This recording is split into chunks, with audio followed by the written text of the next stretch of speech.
Hi കൂട്ടുകാരെ, എല്ലാവർക്കും നമസ്കാരം. ഇന്ന് ഞാനിവിടെ തയ്യാറാക്കാനായിട്ട് പോകുന്നത് വൻപയർ മുളപ്പിച്ചത് കൊണ്ടുള്ള ഒരു തോരൻ്റെ റെസിപ്പിയാണ്. വളരെ ടേസ്റ്റുള്ള ഒരു റെസിപ്പിയാണിത്. വളരെ ഹെൽത്തിയാണ്. നിങ്ങളെല്ലാവരും തന്നെ ഇത് ട്രൈ ചെയ്ത് നോക്കൂ കേട്ടോ. ഈ കറി തയ്യാറാക്കുന്നതിന് വേണ്ടി ഞാൻ ഒരു ഗ്ലാസ് വൻപയർ 2 ദിവസം മുമ്പ് വെള്ളത്തിലിട്ട് വെച്ചിട്ടുണ്ടായിരുന്നു. 8 hours കഴിഞ്ഞ് നമുക്കത് എടുത്തതിന് ശേഷം ഒരു നനഞ്ഞ ടവൽ വെച്ച് ഒരു കിഴി പോലെ കെട്ടി അതിൽ വെച്ച് കഴിഞ്ഞാൽ നെക്സ്റ്റ് ഡേയിൽ നമുക്ക് ഇതുപോലെ മുള പൊട്ടി വരും. അങ്ങനെ ഉള്ള മുള പൊട്ടി വന്ന പയർ ഉപയോഗിച്ച് കറി വെച്ച് കഴിഞ്ഞാൽ നല്ല ടേസ്റ്റുമാണ്, ഒപ്പം തന്നെ നല്ല ഹെൽത്തിയാണ്. അപ്പോൾ നമുക്ക് ഈ വെറൈറ്റി ആയിട്ടുള്ള ഒരു ഡിഷ് എങ്ങനെയാണ് തയ്യാറാക്കുന്നതെന്നുള്ള വീഡിയോ കണ്ടു നോക്കൂ കേട്ടോ. കഴുകി വൃത്തിയാക്കിയിട്ടുള്ള പയർ ഞാനൊരു പാത്രത്തിലോട്ട് ഇട്ട് കൊടുത്തിട്ടുണ്ട്. ഇനി നമുക്ക് അതിലോട്ട് ആവശ്യമായിട്ടുള്ള ഉപ്പ് ചേർത്ത് കൊടുക്കാം.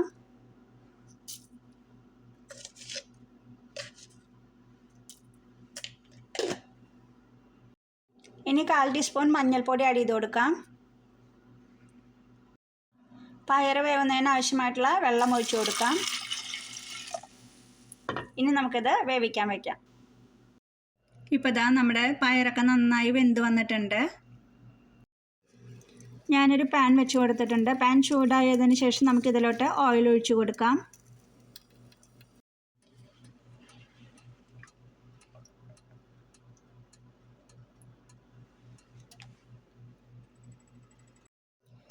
ഇതിലേക്ക് ഒരു ചെറിയ സവാള ചെറുതായി കട്ട് ചെയ്തിട്ടുള്ളതാണ്, അത് ചേർത്ത് കൊടുക്കാം.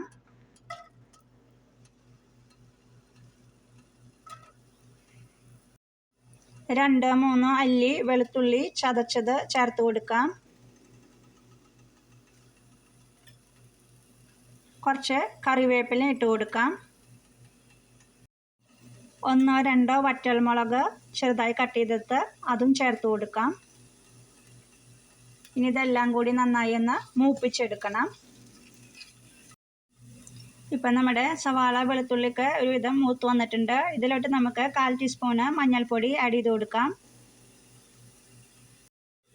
1 ടീസ്പൂണ് മുളക് പൊടി ചേർത്ത് കൊടുക്കാം. ഇനി പൊടികൾ നമുക്ക് നന്നായി ഒന്ന് മൂപ്പിച്ചെടുക്കണം. ഇതിലേക്ക് നമുക്ക് ഒരു കൈപ്പിടിയോളം തേങ്ങ ചിരകിയത് ചേർത്ത് കൊടുക്കാം.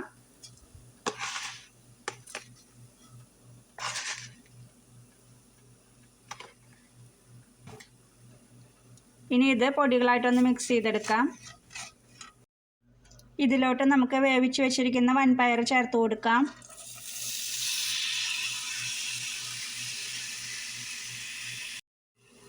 ഇനി ഇതെല്ലാം കൂടി നന്നായി ഒന്ന് മിക്സ് ചെയ്തെടുക്കാം.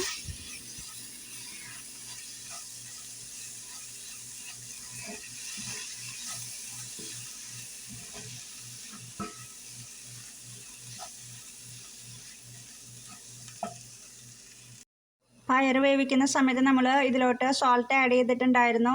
ഈ സമയത്ത് നിങ്ങൾ ഒന്നുകൂടി ഒന്ന് നോക്കി നോക്കുക. കാരണം തേങ്ങ മറ്റേ സവാള വെളുത്തുള്ളി എല്ലാം ചേർന്നിട്ടുണ്ട്. അപ്പോൾ നമുക്ക് ഉപ്പ് കുറവുണ്ടോ എന്നുള്ളത് ഈ സമയത്ത് നമുക്കൊന്ന് ചെക്ക് ചെയ്ത് നോക്കാം. ഇത്രയേ ഉള്ളൂ. ഇനി ഇതിൻ്റെ മുകളിലോട്ട് നമുക്ക് അല്പം കറിവേപ്പില കൂടി ചേർത്ത് കൊടുക്കാം. അപ്പോൾ നമ്മുടെ അടിപൊളി ടേസ്റ്റായിട്ടുള്ള വളരെ ഹെൽത്തി ആയിട്ടുള്ള വൻപയർ മുളപ്പിച്ച തോരൻ ഇവിടെ റെഡി ആയിട്ടുണ്ട്. അപ്പോൾ നിങ്ങളെല്ലാവരും തന്നെ ഇത് ട്രൈ ചെയ്ത് നോക്കി അഭിപ്രായം പറയാൻ മറക്കരുത്. അപ്പോൾ നമുക്ക് ഇതുപോലെയുള്ള നല്ല നല്ല വീഡിയോസായിട്ട് വീണ്ടും വരാം. അതുവരേക്കും നന്ദി, നമസ്കാരം.